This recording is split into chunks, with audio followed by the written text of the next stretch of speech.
Good morning mga kamaster. Ayan. Ito po yung ZLT mga kamaster sa Globe. Marami kasing nag-comment sa aking video kamaster na hindi sila makapasok sa admin. Tapos, naghanap sila kung ano ba ang admin password nito mga kamaster sa YouTube. Hindi nila makikita.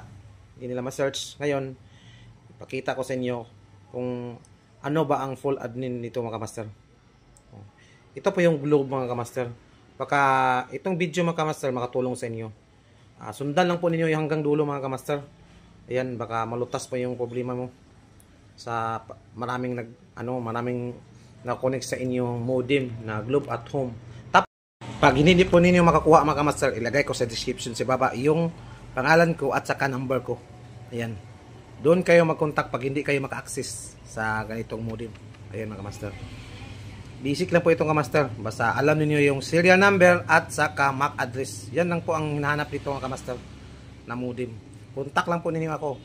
Regan Abanaboy at saka yung Facebook mo. Facebook ko yan mga kamaster. Tapos yung number ko ilagay ko dito sa description sa ibaba. Connected natin yung ating modem. Ayan. Diba nakikita po ninyo yung yung MAC address, MAC address, di ba? Yung first 2 digit 2 letters mga kamaster, FC, big letter kamaster. Okay, hanap. Na FC. Tapos 6D7. Ito po yung admin ko.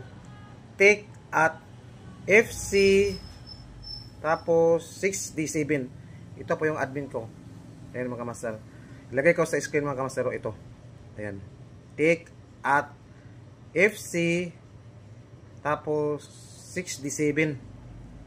Zoom natin mga kamaster. 6D7 na yan mga kamaster. 6D7. Ayan. Diba nakita po ninyo mga kamaster. MAC address FC big letter tapos 6D7 ilagin mga kamaster. Take at FC 6D7. Yan po ang aking full admin password kamaster. Ayan mga kamaster. Sa inyo kamaster, tingnan po ninyo yung niyo sa likod ng modem. Ayan. Imposible na hindi kayo makapasok mga kamaster. Ayan. Ngayon mga kamaster, itatry natin mga kamaster para makita ninyo yung yung full admin ko sa aking modem. Ayan. Ayan. 192.168.254.254. Ayan mga kamaster. Tapos click enter. Ayan, ito po ang lumabas mga kamaster. Username at saka password. Ayan. Ang i-type ko dito sa username is tick mga kamaster. Tapos yung password ko kamaster, tulad ng sinabi ko kamaster.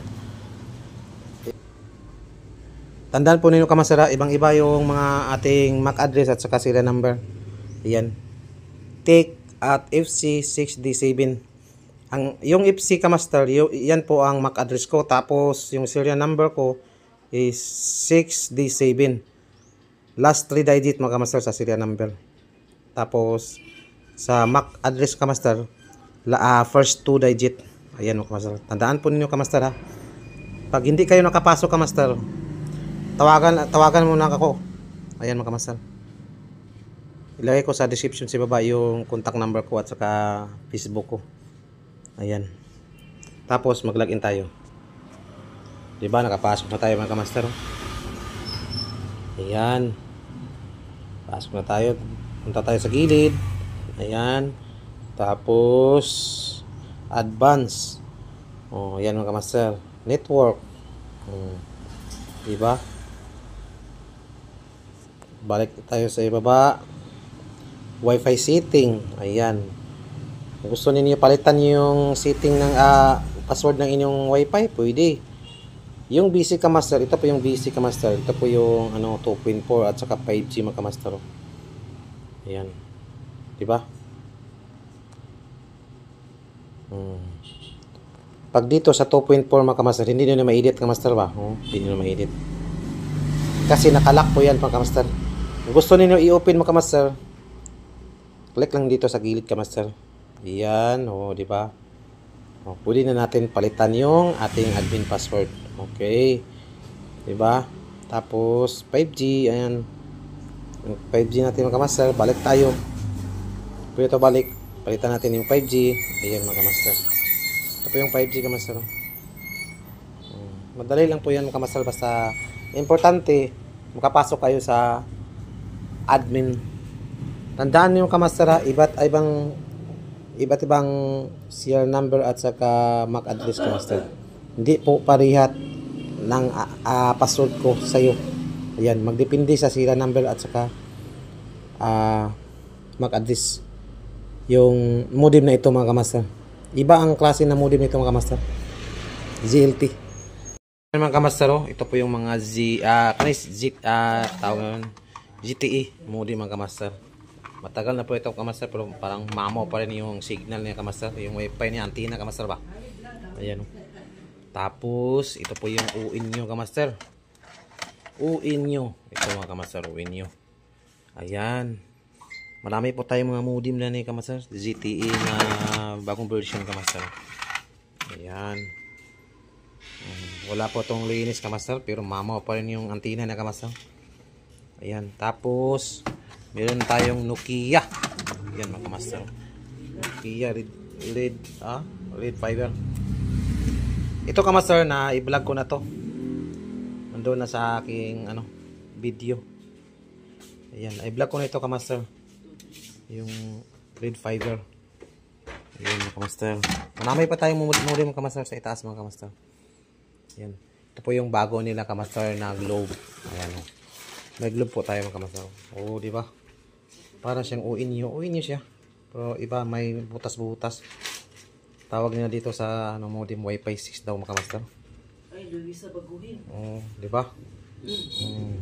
Luis sa baguhin. Maganda po itong kamaster, yung mga modem ng mga globe fiber. Pang malakasan dito mga kamaster. Yan, marami po tayo dito mga kamaster. Sa ibaba kamaster, GLT. Yan. Yan pa isa kamaster, Disitik. Disitik. Ito kamaster, hindi po ito makabalag.